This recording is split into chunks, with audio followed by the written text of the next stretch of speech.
کر رہا تھا کہ یہ جو ایک دم بات بات پہ ہائپر ہو جانا، غضبناک ہو جانا،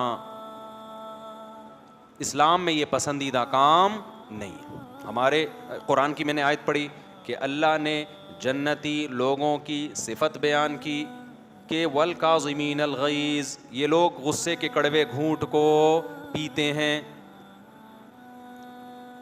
تو ہمیں یہ پتہ چل گیا ان آیتوں سے، ان احادیث سے، اور بھی بہت ساری احادیث ہیں لیکن میں نے مختصر آپ کے سامنے پیش کی ہیں، اسلاف کے واقعات ہیں بہت اس پہ. اس سے ہمیں یہ بات تو پتہ چل گئی کہ ایک دم ہائپر ہو جانا، غضبناک ہو جانا، یہ کوئی اچھا کام نہیں ہے. یہ میں اس لیے ایکسپلین کر رہا ہوں کہ آج اس کو بھی اچھا سمجھا جانے لگا ہے. آپ نے نوجوانوں کو دیکھا ہوگا، اکثر ایک ڈائلاگ بولتے ہیں، ابے میری فلاں سے بات چیت ہوئی، اس نے مجھے یہ جملہ کہا، اور تجھے پتہ ہے تیرے بھائی کو جب غصہ آتا ہے، تجھے پتہ ہے، پھر آگے تو مجھے بتانے کی ضرورت نہیں ہے.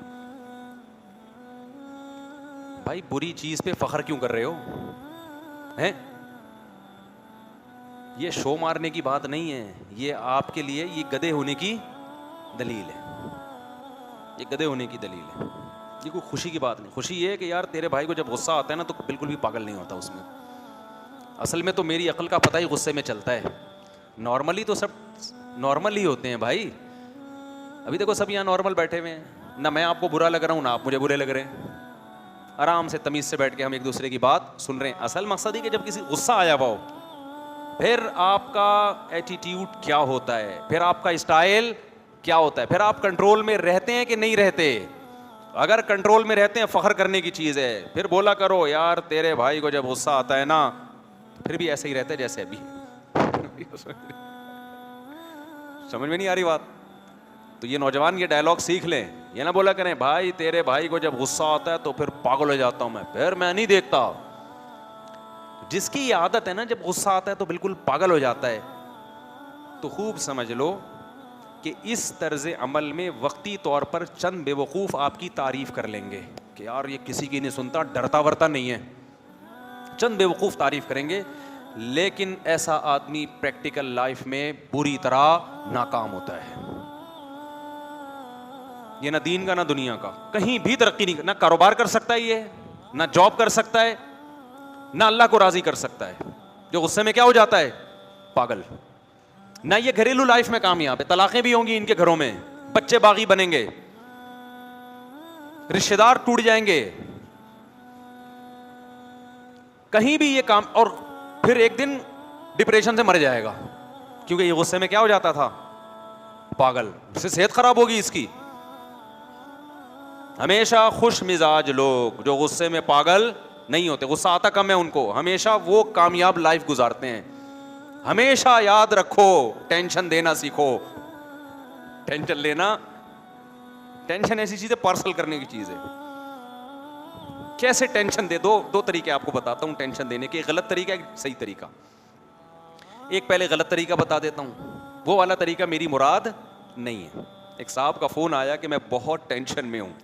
میں نے کہا کیوں بھائی؟ کہہ رہے ہیں آج مجھے 1,00,000 روپے کسی سے میں نے قرضہ لیا ہوا تھا، وہ آج شام 6 بجے مجھے دینا ہے، میرے پاس پیسے نہیں ہیں. ٹینشن ہو رہی ہے نا. میں نے کہا پارسل کر دو ٹینشن. میں نے مزاح کیا اس سے، کہہ رہے میں کیسے پارسل کروں، وہ بندہ آئے گا شام 6 بجے، میرے پاس ہے نہیں، وہ تو لڑے گا مجھ سے، کہاں سے؟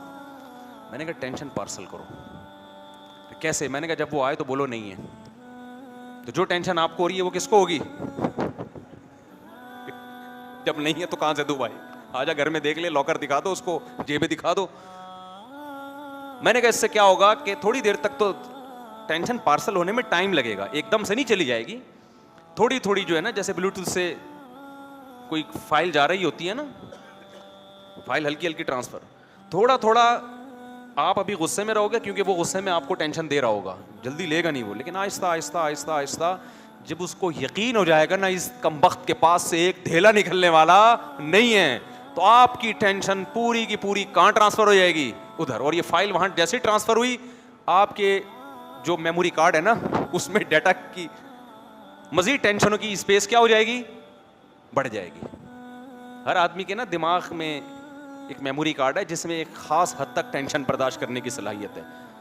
تو اگر وہ ٹینشن ریلیز ہوتی رہے گی تو مزید ٹینشنوں کی جگہ بنتی رہے گی. ورنہ اگر یہ والی ٹینشن ختم نہیں ہوئی, ایک اور ٹینشن آ گئی, تو بھائی یہ تو دماغ تو دھماکے سے پھٹ جائے گا ایک دن. یہ غلط طریقہ ہے ٹینشن پارسل کرنے کا. ایسا نہ ہو کہ آپ یہ شروع کر دیں. میں نے مذاق کیا تھا اس کے ساتھ, میں نے کہا تھوڑی دیر تو ٹینشن ختم ہونا بیچارے کی. اور ایک صحیح طریقہ ہے ٹینشن پارسل کرنے کا, وہ یہ ہے کہ کسی اور کی حماقت کی سزا اپنے آپ کو مت دو. کسی اور کی حماقت کی سزا اپنے آپ کو مت دو. حماقت وہ کر رہا ہے, غصہ آپ کو آ رہا ہے, تو جو غصہ آئے گا تکلیف میں وہ ہوگا نا. کیا خیال ہے بھائی؟ بھائی الٹا کام وہ کر رہا ہے, اسے کچھ نہیں ہو رہا, اسے دیکھ دیکھ کے غصہ کس کو آ رہا ہے؟ آپ کو آ رہا ہے. اس کی صحت کو کچھ نہیں ہو رہا, کام بھی وہ الٹا کر رہا ہے, اس کا کوئی نقصان نہیں ہو رہا. نقصان کس کا ہو رہا ہے؟ آپ کا ہو رہا ہے. اس کا مطلب کیا ہے, یہ میں ایک مثال سے سمجھاتا ہوں. ملا نصیر الدین جو تھے نا, ملا نصیر الدین, کسی نے ان سے پھڈا کیا اور پھڈے میں لڑائی کے دوران ان کو گالی دے دی. اب جب ان کو گالی دی ہے تو غصہ آنا چاہیے تھا نا ان کو. اس کا مقصد ہی گالی دینے سے یہ تھا کہ جب میں گالی دوں گا تو ایک دم ہائپر ہو جائیں گے, دماغ خراب ہو جائے گا. یہ بڑے سلجھے ہوئے آدمی تھے. جتنی اس نے گالی دی, انہوں نے مسکرا کے اسی طرح کی ایک گالی جواب میں پارسل کر دی. ان کو تو گالی سننے سے غصہ نہیں آیا, جب انہوں نے جواب میں اس کو گالی دی تو اس کو ہو گیا, وہ بیوقوف تھا نا, اس کو کیا ہو گیا؟ غصہ آ گیا. اس کو غصہ آیا, اس نے ایک اور گالی نکالی. یہ مسکرانے لگے, انہوں نے جواب میں ایک اور پارسل کر دی. انہوں نے کنٹرول کیا ہوا تھا کہ اپنے اوپر غصہ نہیں آنے دیں گے. اس نے تیسری پارسل کی, انہوں نے بھی تیسری پارسل کر دی. اب وہ غصے میں ہائپر ہوتا جا رہا ہے اور ان کی صحت پہ کوئی فرق بولو نہیں پڑ رہا. پریکٹس سے آتی ہے یہ چیز تھوڑی سی. اب کیا ہوا کہ جی گالیوں کا تبادلہ شروع ہو گیا. آپ کو پتا ہے, مجھے نہیں پتا وہ ملا رشید وہ تو بر صغیر کے تھے, تو آپ کو پتا ہے انڈیا پاکستان میں گالیوں کی الحمدللہ کمی نہیں ہے. کوئی بھی گالی جس وقت بھی آپ دینا چاہیں تو مارکیٹ میں اویلیبل ہے. ایسا نہیں ہوتا کہ زبان کہیں اٹک جائے, آپ کے منہ میں گالی نہ آ رہی ہو. تو اب کیا ہوا ہے کہ دونوں کا گالیوں کا مقابلہ شروع ہو گیا. ملا رشید نے کہا اچھا ایسا کرتے ہیں, گالیاں کھیل رہے ہیں نا, تو جتنی گالیاں مجھے دے سکتا ہے نا دے دے, پہلے تو نا ساری ختم کر دے.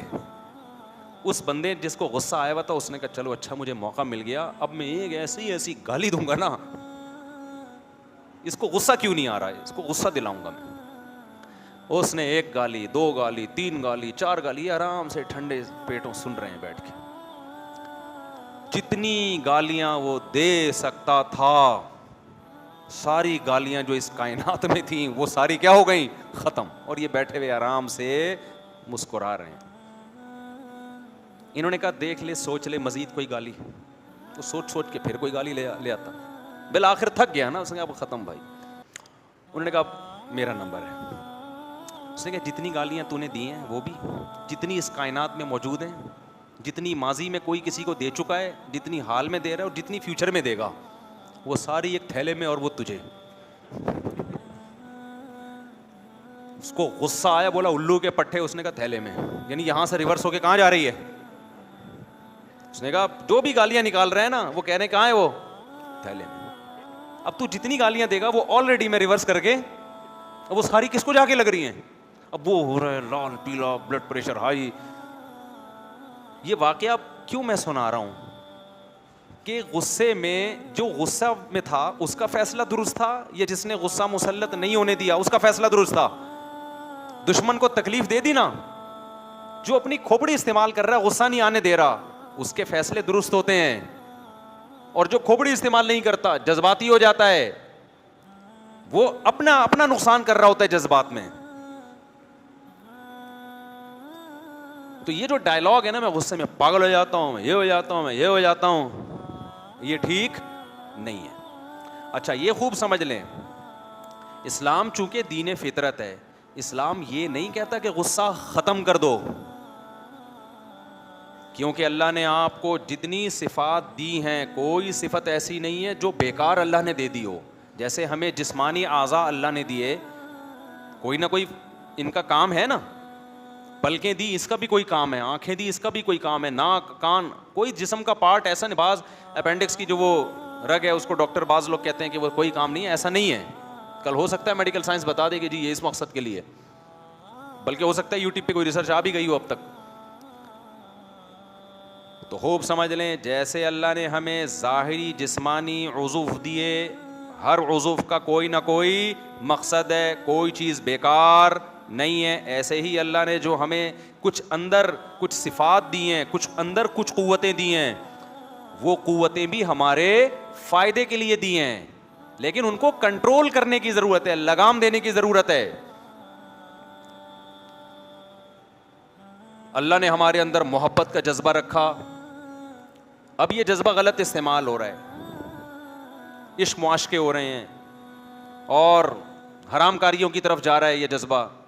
تو اسلام یہ نہیں کہتا محبت کے جذبے کو ختم کر دو, ختم ہو گیا تو بیوی سے کیسے محبت ہوگی, اولاد سے کیسے ہوگی, ماں باپ سے کیسے ہوگی, سب سے بڑی بات اللہ رسول سے کیسے ہوگی, اس کے لیے بھی تو جذبہ چاہیے نا, ملک سے کیسے ہوگی, یہ تو آپ ایک مردہ انسان بن جاؤ گے. اللہ نے شہوانی جذبات رکھے ہیں, ڈیزائرز رکھی ہیں, یہ ڈیزائرز غلط استعمال ہو رہی ہے, انٹرنیٹ پر فحش فلمیں دیکھی جا رہی ہیں, زنا کی طرف جا رہے ہیں اور جو کچھ گند بلا ہماری سوسائٹی میں. اسلام ڈیزائرز ختم کرنے کا نہیں کہتا, اس کا رخ کیا کہتا ہے, صحیح جگہ لے کے جاؤ, نکاح کی طرف جاؤ, اس سے اولاد ملے گی تمہیں, گھر کا ماحول اچھا ہوگا. تو اور اس کو بھی اعتدال سے لگام دینے کی ضرورت ہے, بے لگام کریں گے وہ ادھر ادھر انسان درندہ بن جاتا ہے, پھر اس کو کنٹرول میں لے کر آئیں. تو اسی طرح غضب غصہ آنا یہ اللہ کی طرف سے ایک نعمت ہے, لیکن آج اس نعمت یہ ہمارے کنٹرول میں بولو نہیں ہے. اس کی مثال ہے جیسے گھوڑا دے دیا اللہ نے آپ کو سواری کے لیے, اب بغیر لگام کے گھوڑا اچھا ہوتا ہے یا لگام والا اچھا ہوتا ہے؟ گھوڑے کو آپ لگام دے نہیں رہے تو میرے بھائی آپ گھوڑے پہ سوار نہیں ہوگے, گھوڑا آپ پہ سوار ہوگا, وہ آپ پہ سوار ہو کے بولے گا ادھر کو چل. جیسے جو گھوڑے بے لگام ہوتے ہیں, آپ جب ان پہ بیٹھے, آپ نے جانا انڈا موڑ تھا, گھوڑا لے کے گیا آپ کو یو پی بھی لے گیا آپ کو. ایسے ہی ہو رہا ہوتا ہے. میں بچپن میں ایک دفعہ ساحل سمندر پہ گھوڑے پہ بیٹھا تو لگام نہیں تھی, یا لگام ہوگی سرکش تھا مجھے ابھی یاد نہیں, تو میں جدھر کو بھاگ رہا ہوں گھوڑا کہاں بھاگ رہا ہے, میں تو ڈر گیا. میں نے کہا بھائی پتہ نہیں کہاں لے کے جا رہا ہے مجھے, ہم ادھر کو جانا چاہتے ہیں یہ کہیں اور لے جانا, کنٹرول میں ہی نہیں. اب اس کا ایک حل تو یہ ہے کہ ہم کہیں گھوڑے پالنا ہی حرام ہے, سواری رکھنا ہی حرام ہے. بھائی نہیں, یہ تو اللہ نے انسانوں کی خدمت کے لیے جانور پیدا کیے ہیں بھائی, تو ان کی خدمت کے لیے ضروری ہے کہ ان طاقتوں کو لگام دی جائے. لگام یہ آپ پہ سوار نہ ہو بلکہ یہ آپ کے کنٹرول میں ہو, آپ ان کے کنٹرول میں نہ ہو. تو جو آدمی غصے میں پاگل ہو جاتا ہے اس کا مطلب وہ غصے کے کنٹرول میں ہے, غصہ اس کے کنٹرول میں نہیں ہے.